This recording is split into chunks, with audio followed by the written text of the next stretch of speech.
अष्टावक्र गीता का दूसरा अध्याय हमें एक गहरी और सरल सच्चाई समझाता है।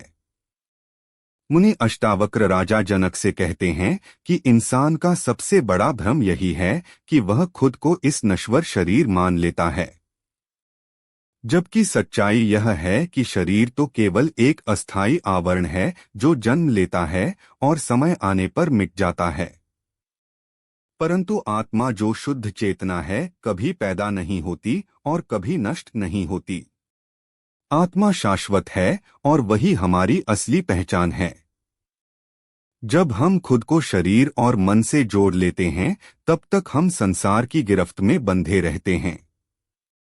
लेकिन जैसे ही यह स्वीकार कर लेते हैं कि मैं शरीर नहीं हूँ, मैं आत्मा हूँ, उसी क्षण से बंधनों की डोर ढीली होने लगती है।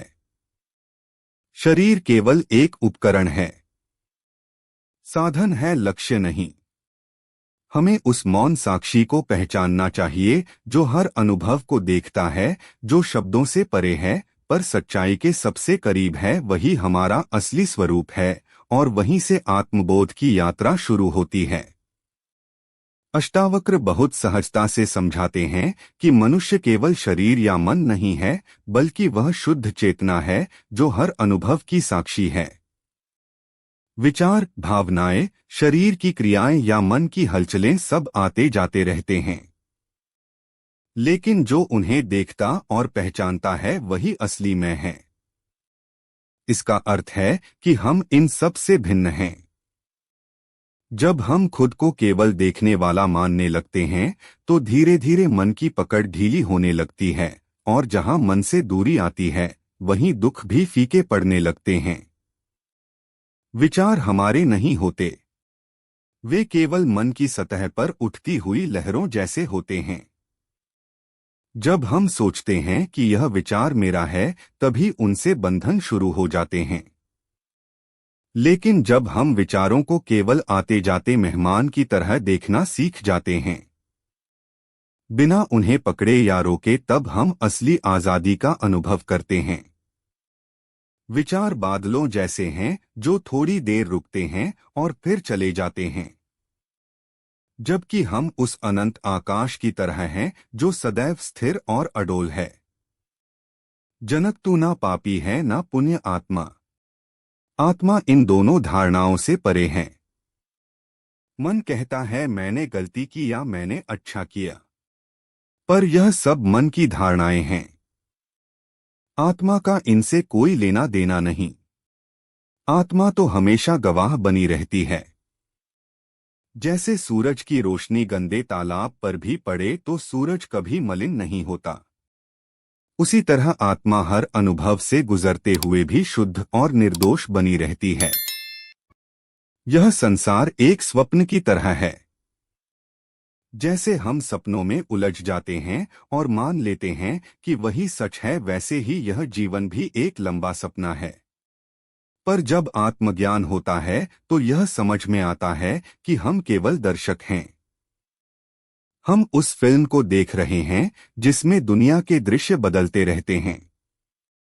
लेकिन जब हम खुद को उस कहानी का हिस्सा मान लेते हैं, तभी दुख और मोह जन्म लेते हैं। अगर हम केवल देखने वाले बने रहे तो सहज मुक्ति मिल जाती है। सच्चा ध्यान किसी कठोर तपस्या या कठिन साधना का परिणाम नहीं, बल्कि अपनी उपस्थिति को पहचानना है। आत्मा को कुछ करना नहीं होता, वह केवल गवाह होती है। जब हम कहते हैं मैं कर रहा हूं तो अहंकार जन्म लेता है और वही हमें बंधनों में जकड़ देता है। लेकिन जब हम सब कुछ घटित होने देते हैं बिना हस्तक्षेप किए, तब आत्मा का असली स्वरूप प्रकट होता है। अष्टावक्र का संदेश है कि मुक्ति पाने का मतलब यह समझ लेना है कि मैं पहले से ही पूर्ण हूं। आत्मा को किसी सुधार या बदलाव की जरूरत नहीं होती। सुधार केवल मन को चाहिए। आत्मा तो हमेशा से संपूर्ण और निर्दोष है।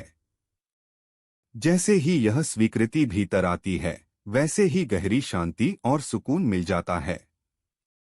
जैसे समुद्र की गहराई सतह के तूफानों से नहीं हिलती, वैसे ही आत्मा भी बाहरी उतार चढ़ाव से अछूती रहती है। जब हम साक्षी भाव में टिक जाते हैं तो बाहरी परिस्थितियां हमें विचलित नहीं कर पाती। यही निर्लिप्तता सच्ची मुक्ति है। जीवन की सारी बेचैनी इच्छाओं से आती है। जब हमें लगता है कि कुछ पाना है, कुछ बदलना है, तभी मन बेचैन होता है। लेकिन आत्मा को किसी चीज की आवश्यकता नहीं होती। वह पहले से ही पूर्ण है। जब यह अनुभव भीतर स्थिर हो जाता है, तब जीवन सहज और शांत हो जाता है।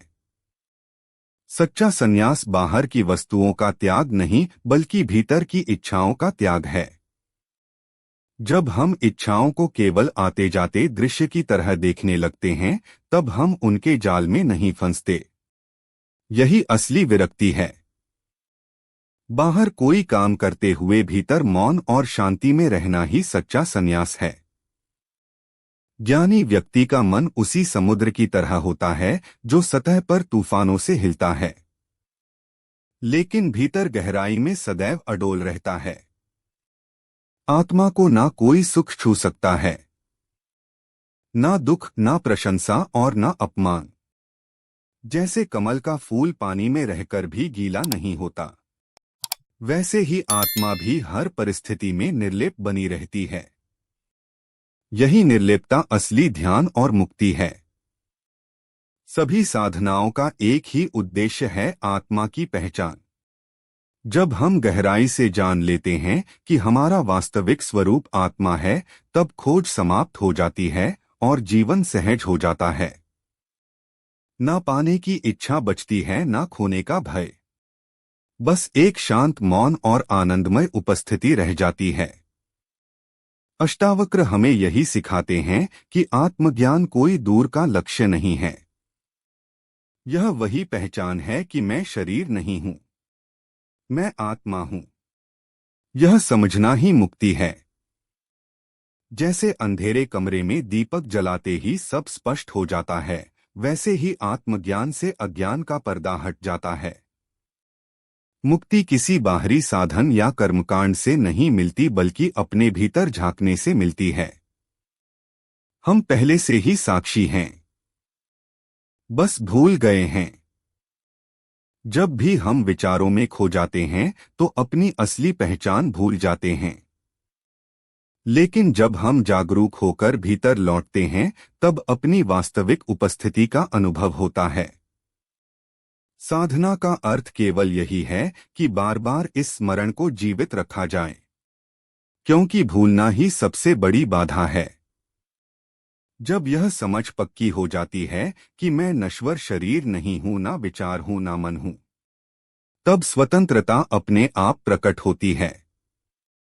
यही सतत जागरूकता आत्मज्ञान है। दुनिया बदलती रहती है, शरीर और विचार बदलते रहते हैं, लेकिन जो नहीं बदलता वही आत्मा है और वही हमारी सच्ची पहचान है। अंततः अष्टावक्र यही कहते हैं कि जब तुम खुद को साक्षी के रूप में पहचान लेते हो, तब ना कोई भय रहता है, ना कोई बंधन। दुख और मोह मन के भ्रम है जो आत्मा की रोशनी में मिट जाते हैं। यही पहचान असली मुक्ति है। यही आत्मज्ञान है और यही शाश्वत शांति का मार्ग। अगर आपको यह अष्टावक्र गीता के दोनों अध्याय अच्छे लगे हो तो आप हमारी चैनल ज्ञान धार्मिक को जरूर सब्सक्राइब करें, और आपने इसका पहला अध्याय नहीं देखा है तो आपको उसकी भी लिंक डिस्क्रिप्शन बॉक्स में मिल जाएगी। मिलते हैं आपसे एक नई वीडियो, तब तक के लिए बाय बाय। जय श्री कृष्णा।